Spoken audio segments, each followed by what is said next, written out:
Kumontra akong pagkaitan ang isang tao ng karapatang tumakbo sa pwesto dahil lang sa kanyang apelyido.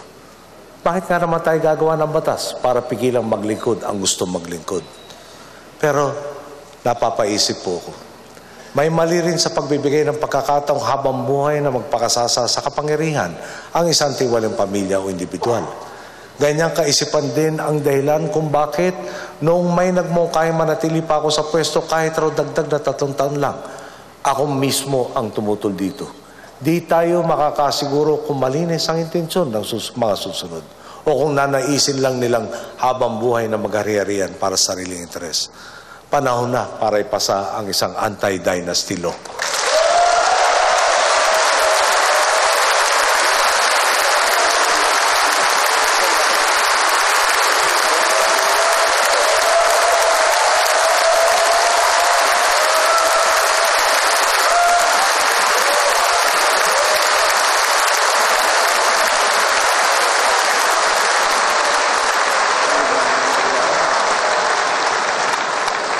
Dahil sa Kongreso, naipasa mga batas na kinikilalanin bilang haligi ng transformasyong sinisimulan natin ngayon.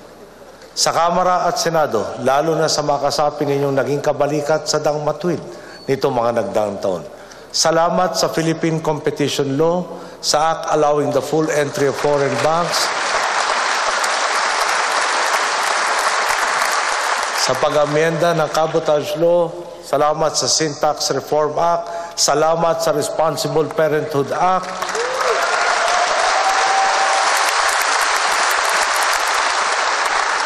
salamat sa lahat ng iba pang makabuluhang batas na inyong ipinasa.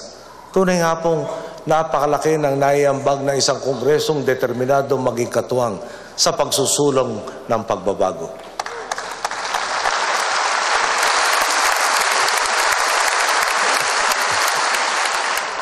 Kanina po, minabuti kong pag-usapan kung saan tayo nagmula upang bigyan konteksto ang mga hamong hinaharap at haharapin pa natin.